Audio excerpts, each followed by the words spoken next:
bother them. They just want to go for those early aggressive plays. They want to go for the early kills. They want to go for the early towers. And just want to snowball out of control to the point where 40 good are just backed up against the wall and have nowhere to go.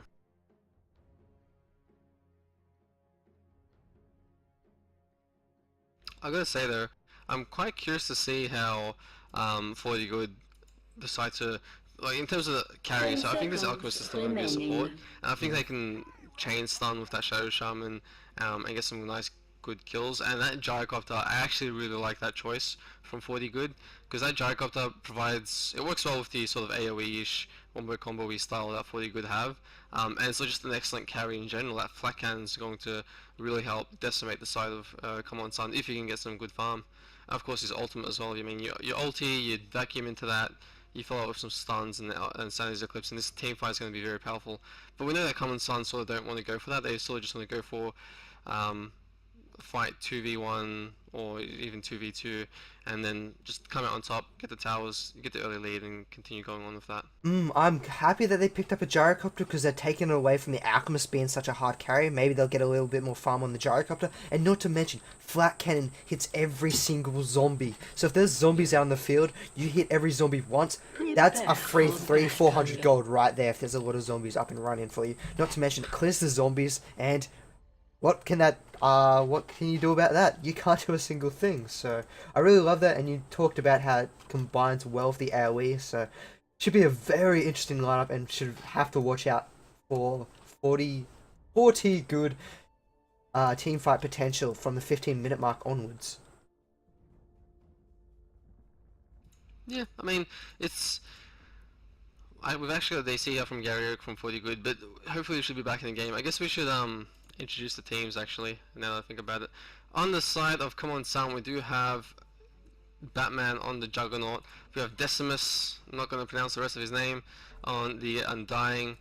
Palip is on the Crystal Maiden. We do have Beaverland on the Marana. And last but not least there, Drafter is Climax on that Venomancer. And over on the side of 40 good, we do have the OD, who's currently DC'd from the game, Mr. Gary Oak rocking up on that OD. You got Trisader, will be picking up your Alchemist. Alfred will be your carry on that Gyrocopter. Veritas on your offlane Duxit. And finally, but not least, Andrew Key will be taking up that Shadow Shaman. Mm. Can't wait, Fridge fell on cat, unpausing. Right. What? I haven't heard a fridge I'm falling just on the reading the cat chat. one before. Usually it's always something Yeah. about like a kangaroo or a dingo ate my baby or something like that, but a fridge falling on a cat, I'll take that. Oh, I hear the cat ones all the time, like my cat's on fire. But that's like the pretty much go-to one for if you have zero imagination. Man, I've got zero imagination yet. I haven't thought of that. Man, I'm terrible. Really, you haven't heard that one? No, I actually haven't heard of that one. I always hear the kangaroo and the dingo ones. Yeah, good old dingo one. But it's I don't know. Like the cats on fire one. That's old. That's like Dota old, like as in Dota 1 old, back in like 2006. People were still pausing because of that. Oh, probably one of the most favorite ones I've heard was, of course, but the Kiwi's gonna hate me. But I also hear a fair bit of sheep shagging ones. Usually it's like the Australians throwing it out What? towards them. You don't hear that? Like I always hear stuff about, oh yeah, my sheep escaped from my bedroom or my dungeon and all this stuff. It's a little bit kinky. Okay, I have not heard that one before. But yes, we do have the reconnection of Gary Oak back into the game, and well, how the lineup's going to go? Do you think, come on Suns, do you think they're going to go aggressive with their tri lane? I mean, you do have that Mirana rotating down bottom, so it looks like they are going to be playing a safe lane. But who are they going to run in their offlane? Aggressive tri lane in my opinion. Actually, no, Juggernaut's sitting bottom. Oh, there you go. Beaverland's rotating top, so I think you might be right. Nice. Actually, we might see another 2-2-1. Juggernaut should be fine by himself once he picks up that healing ward. You have your Undyne and that Venomancer in mid lane. That's going to be scary to the max. Once again, we saw what happened with it last time, and they absolutely decimated any heroes. They brought in supports to help him help out the previous mid hero. Well, they got destroyed too. It looks like they're just going to rotate top. They're going to play it a little bit more safe and go for a traditional tri-lane. 30 seconds And to I'm battle. absolutely wrong. Yeah, I know. I know what's going on. We'll find out soon enough. This is just weird in general. I like Darkseer in this top lane standing here already means that he might. Nope, you're going back to bottom. It seems. Whatever. They've been mixing it up because like this isn't sort of like Beaverland in the Marana off lane. They've been playing it. They Oh, get the might get stun stunned out. up. Will they get stun chain it? There will be a leap. He needs to get it off now. He doesn't get it off. This will be a self-stun. That's a little bit unfortunate. He got fogged there. Yeah, he should have thrown it as early as possible because that level 1 Hex is not the greatest. I would have preferred if Shadow Shaman picked up the Shackle over the top of that Hex because the Shackle has almost the same range that Mirana. If you'd gotten close because you were already on the move and Mirana had to turn around, you would have had a Shackle for 2.5 seconds, which would have given that Alchemist that extra time to get that unstable concoction. But nevertheless, they probably wouldn't have found a kill there anyway. It just would have been a lot of damage. It would have forced Mirana, possibly her, 2-3 tangos and make it very difficult for her. And in mid lane, we do have that Undying Venomancer against that OD, so he's going to have probably one of the worst lanes he'll ever experience in Dota. And now we have a stun coming on top lane. Beaverlane's in a little bit of trouble. We do not have that follow-up Hex. Once again, Beaverlane gets that leap, and it's now on a 30-second cooldown. Yeah, the thing they're doing here though is they're keeping Beaverland back, and he's gonna have a bit of a hard time last hitting, and he might even lose quite a bit of experience if they continue with this sort of aggression. Down on bottom lane, Batman getting a few last hits. He's got 5 denies, so they're very well denying these heroes. We got a little bit of frostbite and the spin, doing a lot of damage. He just picked up his surge, so he shouldn't die, but he's getting blocked. Very nice blocking. Unfortunately, not enough. If Crystal Maiden was also level 2, that would have been a death top for Frostfield. But Yeah. good work down bottom, forcing that Darkseer to pop his eventual salve and then hold him back out of this lane a little bit further. And Darkseer's going to have to play very defensive now after that, especially against a Crystal Maiden and Juggernaut. Oh, you should be playing defensive anyway. Yeah, definitely. I gotta say, in the mid lane, this OD, he's only gotten 1 last hit. That's not very good for an OD mid. You sort of want him to get the gold. There's his second one. You gotta get the gold up as quickly as possible. And Climax and Decimus have just been harassing him and trying to hold him back a little bit.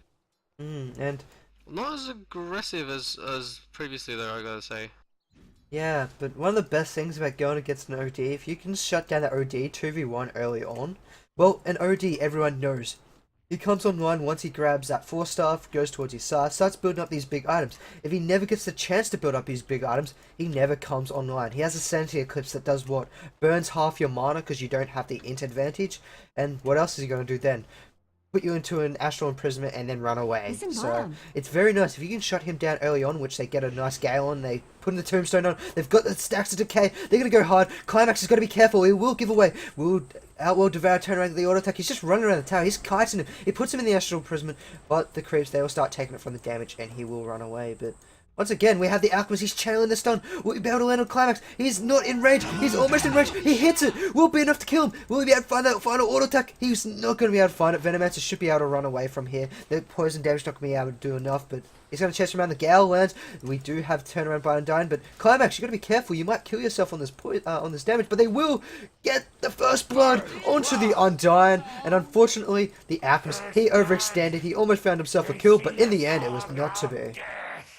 Yeah, and I really gotta say that double damage really helped there. With if that was an illusion, then that would not have happened like that. The Venomancer's damage there with the DD really helped bring the Alchemist low quickly.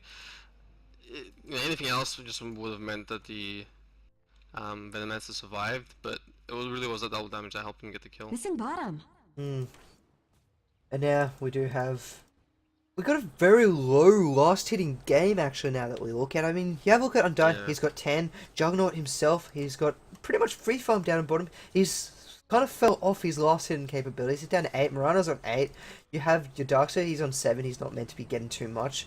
You have your OD, he's 6 for 5 in middle lane because he's been harassed hardcore. And Gyrocopter, who should have a relatively easy time up here by himself, is only sitting on 5 for 1. So It's strange. Down the bottom lane, actually, we got a lot of damage coming out to Darkseid. He used his surge, got instantly frostbitten. He's in a lot of trouble. He should be falling to Batman or Papa. He's going to try and die to the tower, but he's not going to be able to. He's going to run down here. He might try and eat his way through the trees, but that'd be a waste of a tango, and he will fall to the final auto attack of the Batman. Yeah, good night. But this is sort of, as you were saying with those last hits, it's Mid-lane, actually, a lot of damage coming out to Gary Oak. We got Gale, he's got a Tombstone, and Alchemist. He ran the wrong way. He channeled a concoction, he ran up top, he picked up an invisibility, and what did you do? Nothing. You let your OD die. So that's a very big misplay coming out from the Alchemist there. It was weird, because like I don't know, he probably could have saved his OD. I don't think they could have reversed it to get a kill.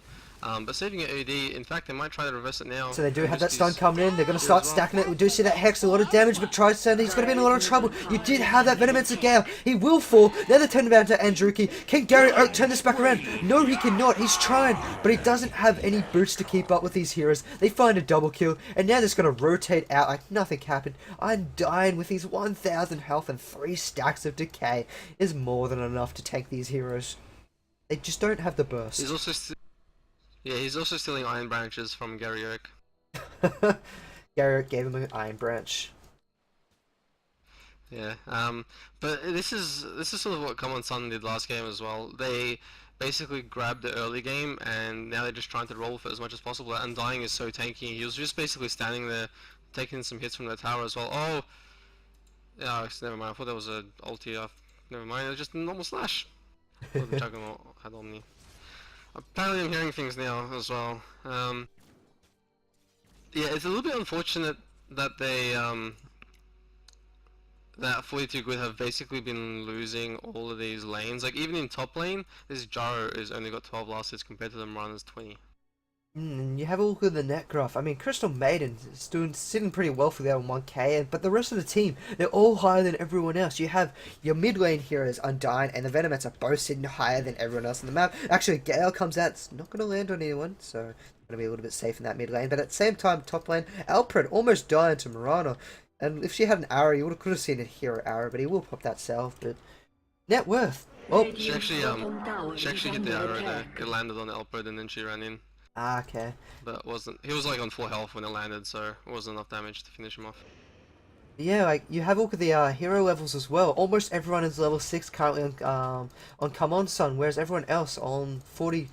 Good, actually, Gale in mid lane. I'll finish what I'm saying. Gary Oak, we have the Tombstone pop. Gary Oak is going to fall. And Druki, he's on the run. We do have a little zombie chasing him down. They want to keep going, but they're just going to turn back around. You picked up an OD. OD is now 0 for 2. 7 minutes in the game. What can he do? You can't do anything. Yeah, nah, I mean, got shut down way too early. I feel like the support rotation a bit too slow and a little bit ineffective. Actually, they're going back on again. We do have that Gale and Druki. He's gone. And now Trisader, he's in a little bit of trouble. He's got hit by the poison. He's going to be slowed down. And Dine's going to chase him down. The courier will fall to the tower. It will fall to the tower. So that's a little bit of a misplay there. Poison Nova is thrown out to do whatever they can. But pick up 2 kills. They lose a courier. So at least 40 Good gets something out of it. At the same time, Beverlyn lands a tower lands an arrow once again onto Alfred and will do a little bit more auto attack damage to him. Yep, and our levels, everyone from Cmon Sun is higher than 40 Good. And in terms of net worth, only the Crystal Maiden is lower than a few of the heroes from 40 Good. But even her, she's on 1.3k, which is like double compared to the supports of 40 Good. So this isn't going too well. Poor chicken there, just dying at the tower. 3 gold, but that looks so weird. It's like a head to the ground. It's whack. I'm a little bit surprised that Palop and Batman haven't been able to get more kills here in bottom. Have they only gotten the 1? Or have I missed one? No, they've only picked up the 1 on the Two. Never mind. Oh, actually, yeah. They picked up 2 in total, actually. Which is pretty good, because for a second I only thought they got 1. In mid lane we have a little bit of engagement going on to Dosinus. He will get put in the astral prison. He's already thrown down his tombstone. The sanity eclipse not doing too much to climax. They get 1 kill. They're going to keep going down. Virtus is on the run. The mechanism is popped, keeping them all up and running. That's 2. That is a triple kill. They are very, very happy. And once again, they are the unstoppable wrecking ball in mid lane. Yeah, I mean that's a mega kill for a Venomancer and a Undying. That's insane. You know, 9 minutes into the game. This is going to be a tower as well. Undying does have his mech, he just popped it in that fight as well. So this is what Cmon have been doing all day pretty much. They're just using this sort of combo to get out of control. And there's the tier 1 tower. And they're just going to keep going further and further ahead. They're currently almost double the net worth of 40 good at the moment. Actually, initiation up in top lane. Once again, Alfred gets hit with the arrow. He gets hexed up. Will he be underneath the tower? No, he's out of range. They're going to try and follow this rocket. They get the rocket hit. But there's enough time on the Moonlight Shadow. And speaking of the Moonlight Shadow, tired team rotation coming for Cmon Sons. You have the Undying, you have the Climax. They're going to find kills. There's no doubt about it. Tombstone up, arrow lands. That's 1, that is 2. And there's a TP cancel. That is just well played. And 40 good, they can't do anything about it. No, there's actually literally nothing they can do. This OD has nothing. Darkseer, nothing. Alchemist, nothing. Like it's just they're just going to keep on pushing out towers now. The Undying now has a blade mail. You can't kill him. He's got 1.2k health. He has a mechanism. He's never going to die. And if you try to attack him, he's going to kill you instead, just from return damage. And what can teams do against Cmon Sun? They pick this Venomancer, they pick this Undying. It's worked for them twice now. I reckon they're just going to pick this out throughout the group stages, and teams just won't know how to deal with it. It's such a strange thing having to deal with a dual lane in mid. But then when it's the heroes such as Venomancer and Undying that work so ridiculously well with each other, you don't have a stun, but you have so much slows, you have so much damage. You just can't run. Yeah, that's true. And in terms of what teams could do, well, ban them out is one thing. Actually, hold that for it. We do have the Frostbite Crystal Nova coming down. The Alchemist stun does get 2. Cooldown. Can they show off their wombo combo? Trisator, he's trying to stand up for it. We do have the cooldown. Unfortunately, they put the Undying into the Astral Imprisonment. He picks up, Marauder picks up a double kill. They're going in further. There's another kill down. They're going to find the final kill of the game, and that is a team wipe going in favor of Cmon Sun. They don't lose a single hero. Mechanism is popped, keeping them all pretty top and dandy. Dire's top tower is under attack. 4v5, Juggernaut wasn't there, under a tier 2 tower, and they come in on top. That's it, when you know a team is really in the lead. It's like, this is just insane, yeah, for Cmon Sun. I was gonna in terms of like what teams can do to try to stop this. Well, first of all, they could try to pick off his Wither and Undying a little bit earlier. The problem I sort of found in this game and also the last game is the support rotation was a bit too slow and a little bit, I don't know, it was a little bit uncoordinated, a little bit lack of communication. Like that Alchemist moved in first, but he didn't really do much. He let OD die for the second time by going to get the Invis rune, where he could have just thrown out a stun and let him live. This Venomancer in the early game is very fragile, and Undying doesn't have too much when he's like, you know, level 1-2. So I think a little bit of smoke ganking, a bit of rotation would certainly be beneficial, particularly with heroes who can stun or do some lockdown. I think it's also worth noting, if teams that are watching this and you're playing up against Cmon Sun soon, I think it'd be worthwhile, even if you have to waste or use one of your bans, get rid of the Undying, because if Undying's out of it, then you're going to ruin their mid lane strategy. They'll have to go for a more traditional mid. Because at the moment, Cmon Suns, they're really happy with their Venomancer Undying. I mean, you can use a ban on Crystal Maiden or Mirana, which they also currently love, especially with their Mirana, but Mirana you can easily counter with a few rotations coming from the supports. It's really just Undying that's creating such an issue for teams so far in these group stages, is because they're not used to dealing with an Undying in mid. They're not used to dealing with an Undying Venomancer who just rips through his teams, so I don't know.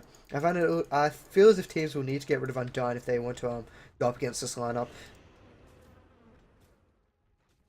Yeah, that's true. At the same time, you gotta remember these mids that the teams have been picking. Shadow Fiend in the previous game, very fragile. Same with OD. Like, you know, they're not tanky heroes. They can't really survive much of anything. So I don't know, if you pick up a mid hero that's a little bit more resilient, you probably won't win the lane, but you probably won't die so much either. Especially if you got a little bit of supports to help you out a little bit as well. Because I mean that's what short support should be doing by level 2, 3. They should be rotating around, smoking stuff like. Oh wow, nice That's arrow. that's unfortunate. uh, Yeah. that's pretty much that's their game right there. Except now they're going down the bottom lane. We have a spin coming from Juggernaut. Does he decide to TP? He does TP, and he will be out of there without much issue. Well, they had nothing they could do about it, and he just goes mid. He's like, I'll join up the rest of the squad and let's push this. Dire's middle tower has fallen. Yeah, I mean they've got 2 tier 2 towers. They can just rotate into bottom and get the last tier 2 if they really wanted to. Or they can just continue pushing up here. In fact, Darkseer, Veritas here, he might get picked off. Radiant's top tower He's in is there. He's under gonna be looking at attack. Get Climax. spotted, but no, he's gonna be able to run away. Pyrex will probably take it in himself right there, the way this game's going. Few auto attacks, got a 4 stuff there if he needs to chase him down, so they're gonna be looking towards this final tier 2 tower on the side of 40 good, and well, there's nothing they can do about it. It's just an inevitable end coming to 40 good at the moment. I mean they're 19-0, the net worth is just through the roof. They're almost triple the net worth of 40 good at the moment, so come on Suns. I don't even think EG throws could give this away at the moment. Nope. I mean, it's 20k gold difference. That is for 15-minute game. That is huge. Dire's Absolutely bottom massive. tower has fallen. About 15k experience, but that gold. It's just these towers that have, all tier Radiant's 4 middle towers now. tower That is take that under mark. attack. I gotta say, there's a little bit of lack of anti-push from the side of 40 good as well. They do have the Darkseer, but like whichever unit he shields is just gonna get killed off instantly. And oh, actually, mid. Will there be a hero arrow? There will be. It's Beaverland. He's going to be waiting. He knows where he is. He's going to throw it. Well, no. Oh, no. Beaverland. He's juked. Oh, he got juked hard. Very the swifter plays. But I forgot what I was gonna say. Oh, same with Shadow Shaman. He doesn't have Aftershock. He's got level 2 now, which low levels of Aftershock doesn't help you in terms of anti-push.